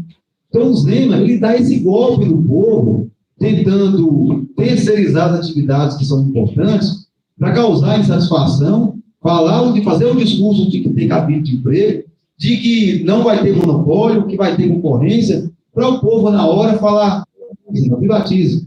Mas nem isso ele está querendo. Ele não está nem querendo saber a opinião de cada um. Obrigado pela pergunta, Oswaldo. O Hernani quer dar uma palavra, mas pode vir, Hernani. Eu fico pensando o seguinte, hoje eu estou com vontade de falar mais com a população. Eu fico pensando se eu fosse dona da CEMIG, da Copasa, tá? 4,1 bilhões de lucro por ano, mas eu acho que ela é mal administrada, né? Mas eu sei que ela lucra muito. Eu fico pensando, será que eu venderia essa empresa ou será que eu mudaria de administração? Eu sou um povo, né? Uma empresa que dá lucro, eu sei que dá lucro, eu vou passar para outra pessoa ganhar dinheiro, não é melhor corrigir o que está errado? Né? Eu fico pensando nisso. Gente, Hernani Ferreira de Andrade, te agradeço mais uma vez. Realmente, eu sou aposentado pelo Centro Superior de CEPET, né? Então, vocês imaginem como que eu fico emocionado, né? Num momento como esses aqui, já os jovens aí não eram nem nascidos quando eu aposentei, viu, gente? Então, e o amigo da eletricidade, eu sou engenheiro eletricista. E fui conselheiro do Comusa. Comusa é Conselho Municipal de Saneamento. Saneamento é assunto municipal, né? Ana Paula, foi bacana a sua fala, viu? E eu penso, Adelson, que esse é um momento importante. Educação para a transformação. Eu vejo isso como um diferencial. Mas eu sei que eu tenho que ser breve, e o que eu vou falar aqui gastaria muito tempo. Os senhores poderiam parar o público aqui, dar a resposta telegráfica, que tem que ser dada pelo tempo, né? Mas gostaria de levar os contatos seus, porque depois que eu aposentei, eu me meti a trabalhar junto à comunidade. Que bom a senhora falar. O povo, né? A universidade é para formar, né, gente do povo. Então, aí eu fico, Adelson, tem que ser breve, eu sei disso. Eu fico lembrando do PPI. Talvez nem os jovens que estão aqui já perceberam que, por exemplo, o Enem, para fazer o curso superior, né, tudo vai ser mudado já a partir de 2024. E coisas como essas que a gente ouviu aqui, e que no meu tempo a gente nem imaginava ser necessário, agora vai cair, porque não vai ser. O Enem não será o mesmo no Brasil todo, não será o mesmo para cada um dos interessados numa área. Coisas como essas eu vejo como uma contribuição que vocês estão dando para o pessoal, porque isso já é o ano que vem, essa mudança. Ana Paula, eu estou feliz porque você disse que iria falar, né? E aí eu vou entrar no que me trouxe aqui, ia falar pelos alunos. Eu estou falando realmente como coordenador de um movimento comunitário aqui da região oeste de Belo Horizonte. Já vi que a Ana Paula não mora na região oeste, não, mas o que eu estou falando com você é válido para o campus do Cefet lá de Betim, onde algumas disciplinas, é bom vocês, quem não se percebeu disso, já perceba desde agora. Algumas disciplinas que o plano, o projeto institucional é por campus. Então, uma disciplina, como, por exemplo, ambiente, olha a palavra, ambiente foi força de tudo que eu ouvi aqui, né? E sustentabilidade, o companheiro da Copasa falou e foi bacana, viu? Nem todos nós percebemos, e uma das coisas que eu vou pedir a vocês é como falar em Agenda 21, se vocês usaram a palavra Agenda 2030, eu falei Agenda 21 porque eu participei em 92 de um congresso internacional que gerou essa Agenda 21 do século 21, em 92 no Rio. Pelo Cefet, que a gente esteve, e eu gostaria de retomar, meu amigo Adelson, se for possível, esses anais desse 92, e não tenho a menor dúvida que aqueles compromissos que o Brasil assumiu, nasceu no Rio de Janeiro para o mundo todo, e gerou o ODS 6, foi bem dito aqui, tá certo? Tá bom, é isso que eu queria saber, como é que, na área de abrangência, eu estou falando do Campus 1, porque aqui o Cefet Campus 1, é onde eu atuo pela comunidade, porque é a região oeste de Belo Horizonte, tá certo? Eu gostaria realmente de saber como que parece que é o CEP que cuida disso, não sei, no meu caso, o setor do Cefet que cuida do novo currículo mínimo. Está trabalhando, por exemplo, essa questão para o currículo do Campus 1 do Cefet, tá certo? Junto, isso está na reforma da DB, não é? No que se refere às demandas da área da oeste de Belo Horizonte. Só para dizer, só para mostrar para vocês como que o Cefet está comprometido a nível internacional com essa questão.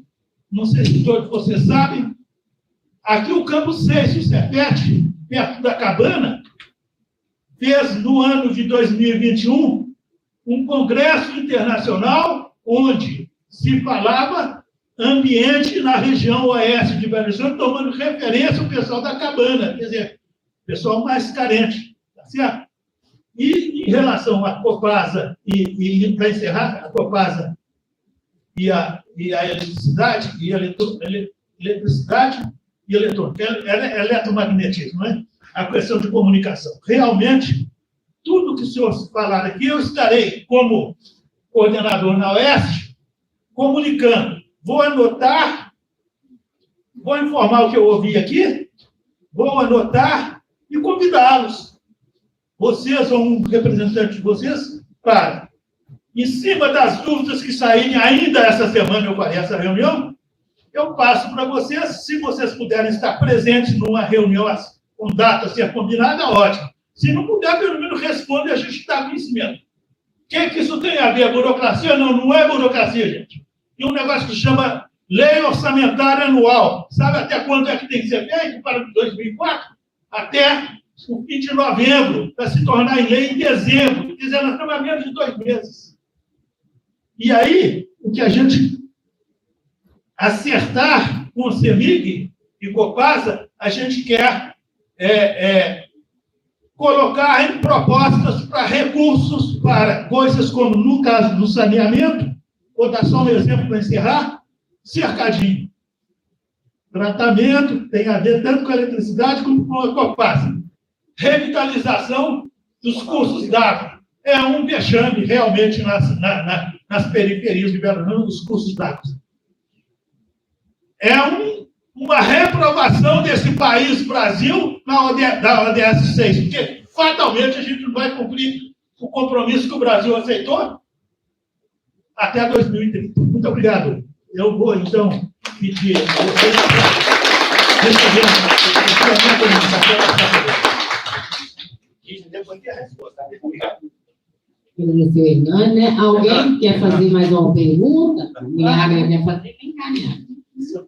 O microfone não vai até aí. Pode ir.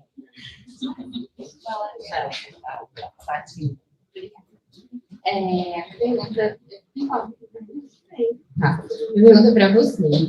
Eu gostaria de saber como é que fica essa questão das áreas de município da CEMIG, como ela escolhe para fazer esse investimento, e como é que vai ficar sendo feito depois que acontecer essa privatização.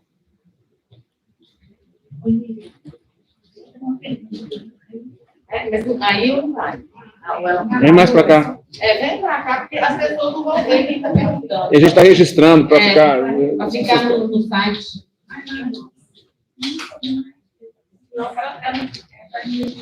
Posso apresentar? Boa noite, meu nome é Marvel, sou professora aqui do Cefet, quase igual o professor, né? Mas menos um pouquinho, já tem até plaquinha de patrimônio, né, Belsa, que a gente está aqui no São Cefet, mas sobre o custo de hospedagem, aqui no Campus 1.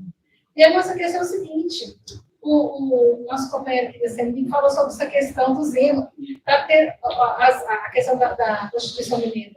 O Itamar fez, né, que tem que passar por 2 fases, qualquer venda de estatal. Como é que você está fazendo isso? Como é que está tentando? Você fala uma manipulação, mas vai ter jeito de pular esses passos, de fazer o referendo, de fazer um plebiscito, né, para a população se manifestar sobre a venda das estatais? Essa é uma questão. E agora, outra questão também é sobre o colega aqui que falou sobre a sustentabilidade. A gente fala muito aqui em São Paulo, meio ambiente, o discurso de hospedagem, é um tema que é amplamente debatido, e me levantou uma questão interessante quando você falou da questão econômica, né? Falou sobre os custos dos serviços que são prestados. Mas eu vou além disso, falando sobre os custos que vão impactar todos os setores da sociedade.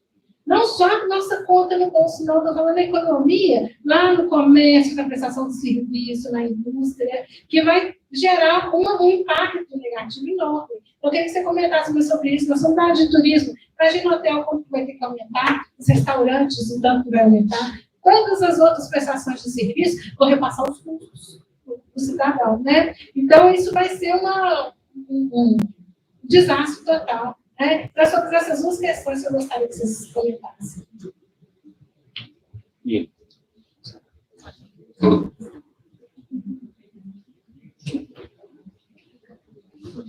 Obrigado, Mabel.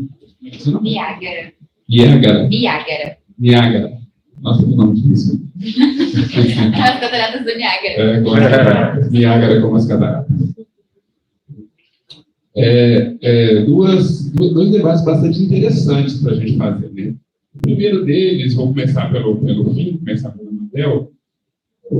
Mabel, o que o governador está tentando fazer, e assim, para mim, chega a ser assustador quando a gente, numa sociedade que se pretende democrática, você faz uma proposição de uma lei ou no caso, de uma emenda constitucional, em que você propõe mudar a Constituição com o propósito de retirar um direito que a população já tem de ser ouvida, de exercer a democracia no mais próximo possível da sua plenitude.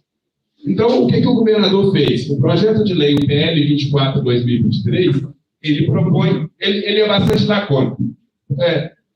Revoga-se o dispositivo tal da Constituição tal para aprovar tal. E essa revogação, lacônico desse jeito, está propondo simplesmente que, a partir de agora, para privatizar, não precisa mais de referendo, não precisa mais de ouvir o povo, e não precisa mais de quórum qualificado. Ou seja, a metade dos deputados já é o suficiente para vender as empresas públicas. Então, eu sou contrário à venda das empresas públicas. O Zema é a favor. A empresa não é minha e não é dele. A empresa é do povo mineiro. O que seria justo fazer? Não é prevalecer a opinião do Emerson, não é prevalecer a opinião do Zema. É prevalecer a opinião do povo, que é o dono. Então, vamos lá, perguntar para o povo. Se o povo falar que sim, ok, vende. Se o povo falar que não, ok, não vende.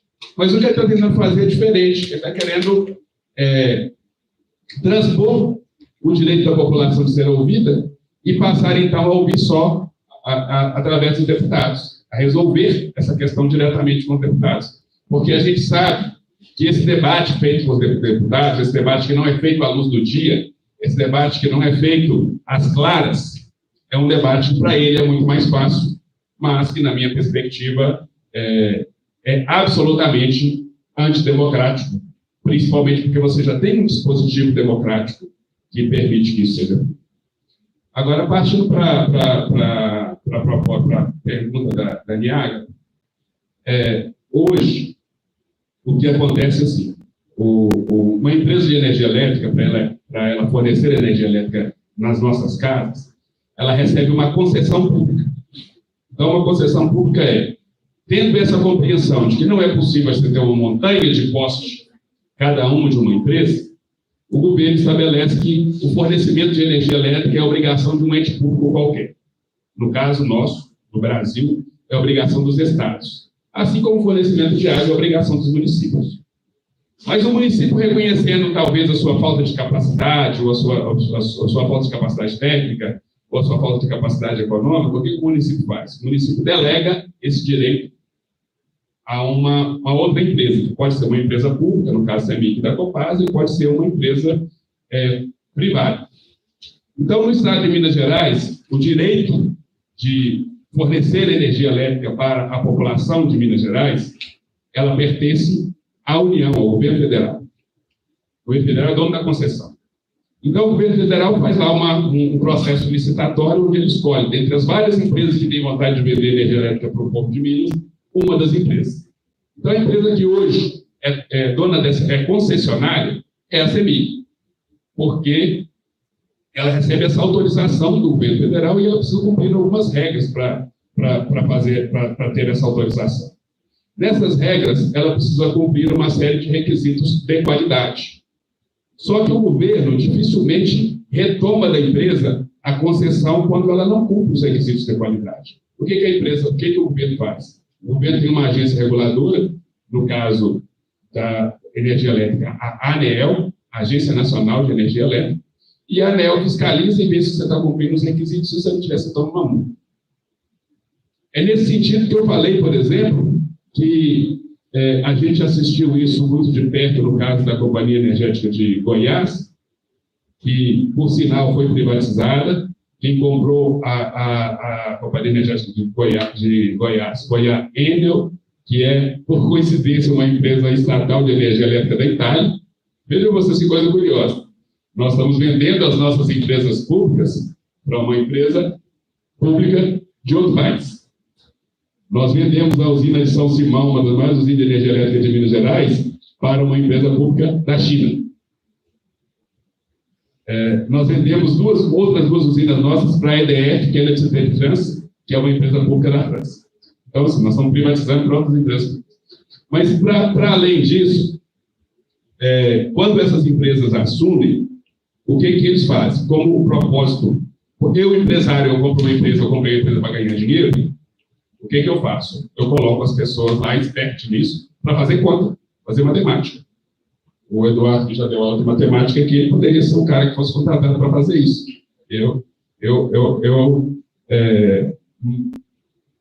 Não sou da área. Mas o que o cara faz? Ele vai fazer, cada investimento que é feito, você faz o cálculo do risco e o cálculo da lucratividade. Então, eu vou investir, por exemplo, eu preciso criar a energia elétrica que está chegando lá em Coromandel, lá perto dos lados do Eduardo, lá. A energia elétrica está ficando com baixa qualidade, porque eu preciso dar manutenção, porque eu preciso tá expandindo, então eu preciso de novos fornecedores, novos fornecimentos, então eu preciso de postos de transmissão, e isso é caro. Então, eu penso assim, olha, o preço que eu vou investir compensa para o lucro que eu tenho em Coromandel? Não, eu vou fazer o cálculo e falar assim, olha, se eu investir na construção, numa linha de transmissão para uma usina de cimento que vai ser construída ali em Pedro Leopoldo, para mim é mais lucrativo. Então, para mim, para a empresa privada, é mais vantagem eu ganhar dinheiro aqui em Pedro Leopoldo do que eu atender 30, 40, 50 mil pessoas lá em Coromandel. Então, esse o cálculo que o cara faz quando ele é confrontado. E o município, para quem ele vai atender, não tem essa perspectiva de expansão. Já a empresa pública, ela precisa ter a perspectiva do desenvolvimento. Olha, se Coromandel tiver energia elétrica, o povo lá vai melhorar de vida, vai ser melhor instalar a empresa lá, porque o povo vai querer ficar lá em Coromandel. Não é todo mundo que, quando formar, vai resolver que vai vir para Belo Horizonte, região metropolitana, porque vai ter um conforto e uma qualidade de vida melhor lá, e Coromandel, aos poucos, vai se desenvolvendo até que a gente tenha menos desigualdade. Então, a lógica da empresa privada, ela se baseia em exorbitar o lucro cada vez mais. A lógica da empresa pública precisa ser o de atender o desenvolvimento de forma equilibrada. Eu citei aqui, só para encerrar, eu citei aqui que a CEMIG deu 4,1 bilhão de lucros do ano passado. Isso, para o mercado financeiro, é um exemplo de pujança, é um exemplo de empresa economicamente sustentável. Eu, de verdade, tenho vergonha disso. E tenho vergonha por quê? Porque o preço da energia elétrica que a população... esse lucro é possível porque nós pagamos um preço exorbitante na energia elétrica. Tivéssemos nós um governo comprometido com a população, a CEMIG daria menos lucro, a energia elétrica seria mais barata e a população mineira viveria melhor. E é nessa CEMIG que eu acredito. Quando eu penso em não vender a CEMIG, esse é um passo para, na sequência, transformar a CEMIG numa empresa de fato pública, que seja uma empresa que esteja a serviço da população de Minas, que ela, através da cobrança de tarifa, garanta a sustentabilidade da empresa, mas a lucratividade da empresa não pode ser uma prioridade sobre o consumo e sobre o cidadão, que deveria ser a prioridade da empresa. Afinal de contas, foi para isso que a CEMIG foi fundada lá em 1952, por ordem de um outro grande estadista que passou por Minas Gerais, chamado Juscelino Kubitschek.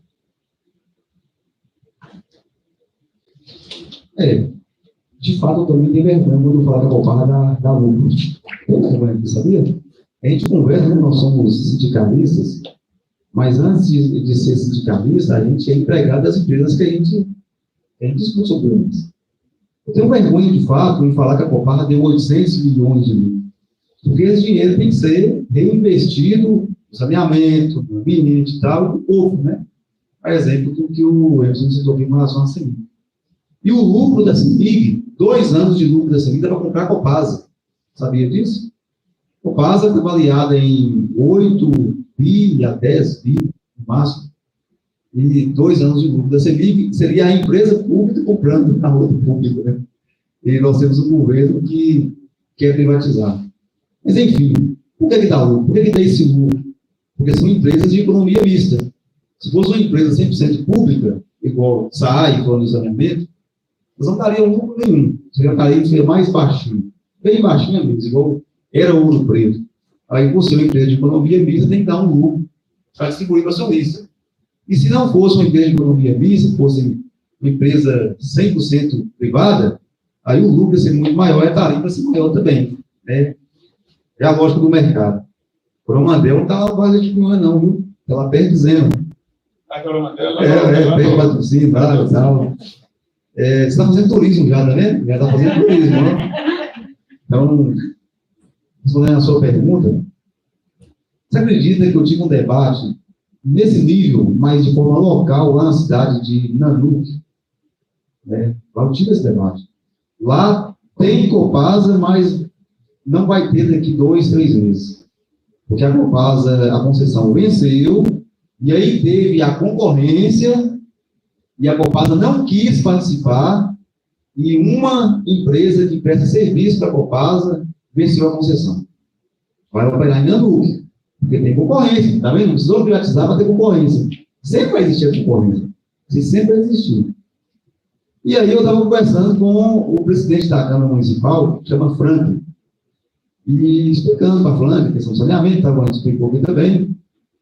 E ele falava, a Copasa, estava buraco demais aqui, não estava tapando e tal, parará.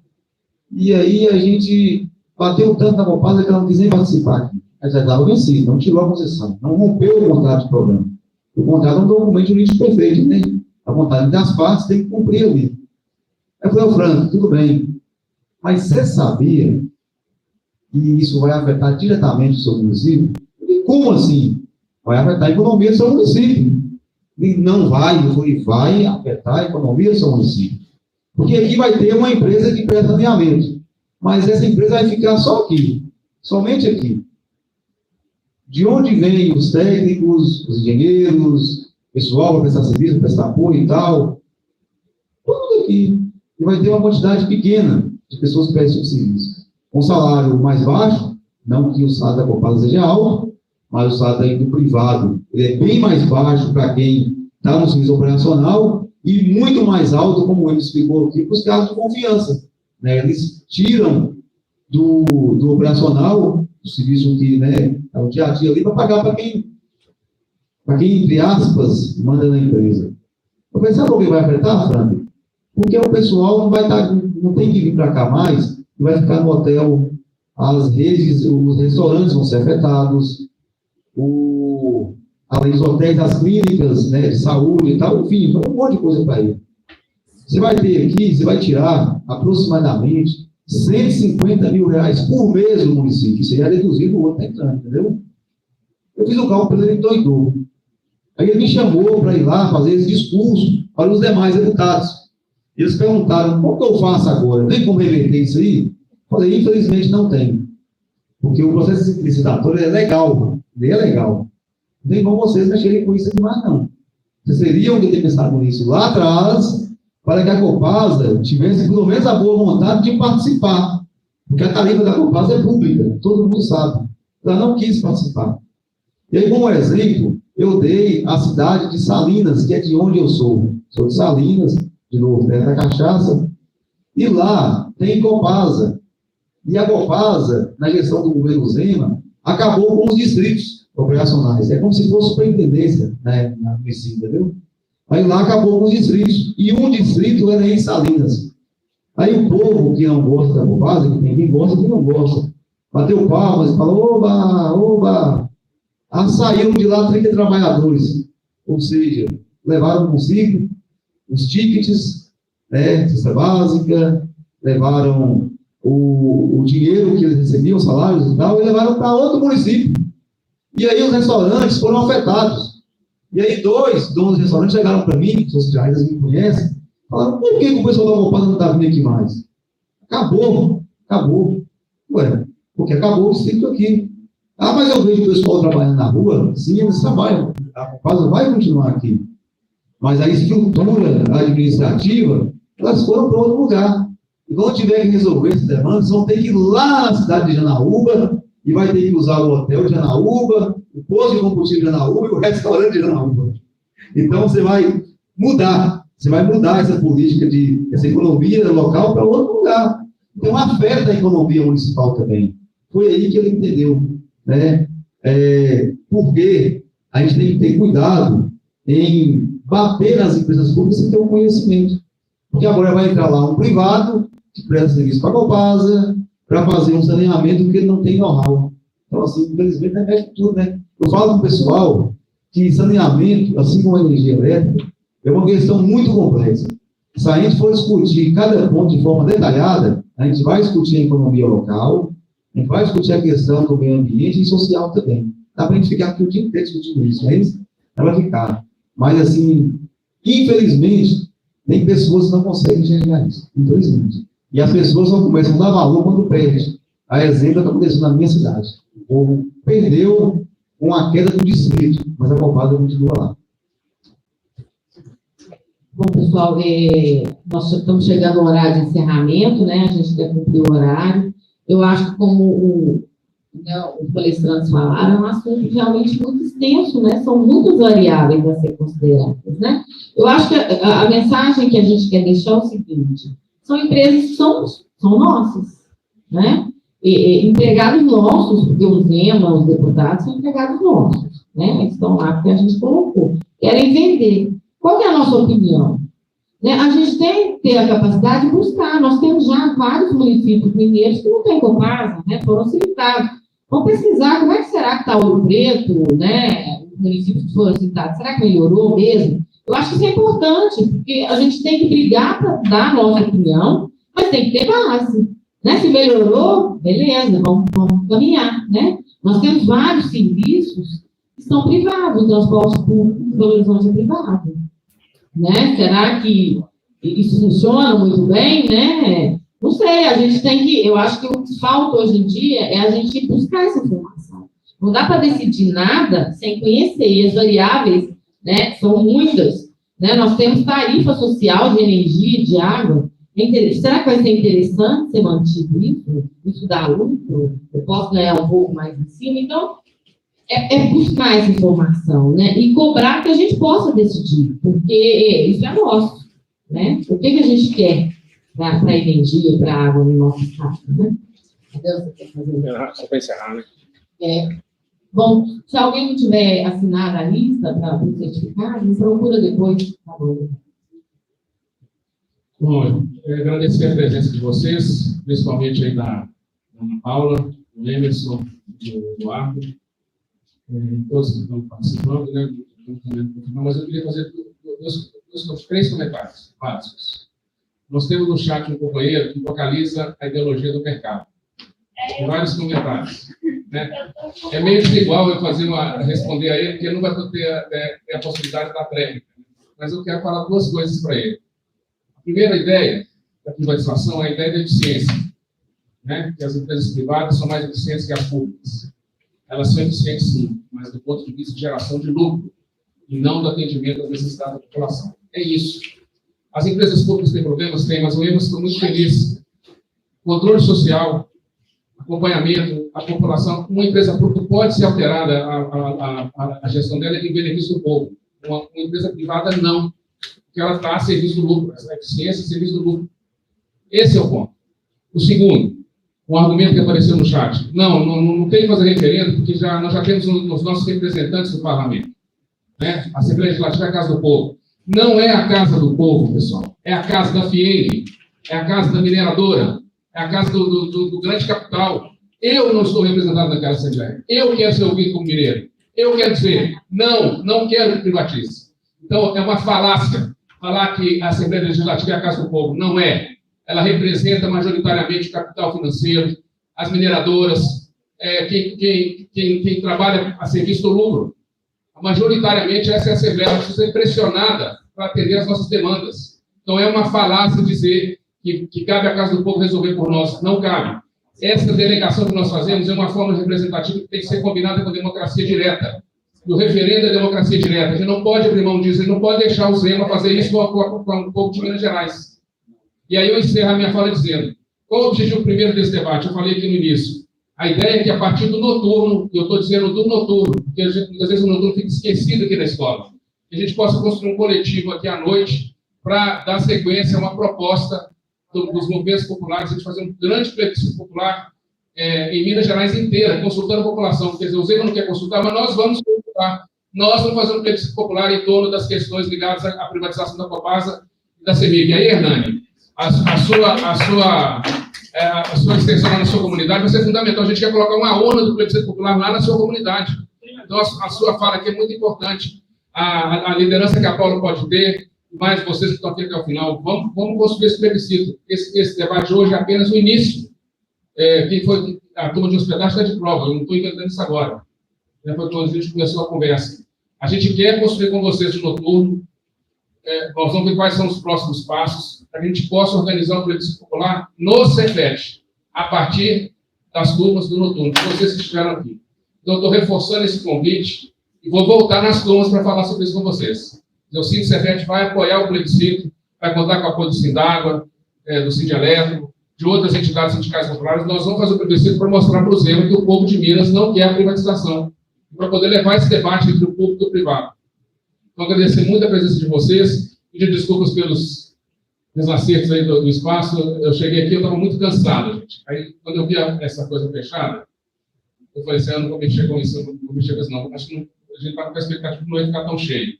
E eu errei a previsão, peço desculpas por esse desacerto, mas no final deu tudo certo.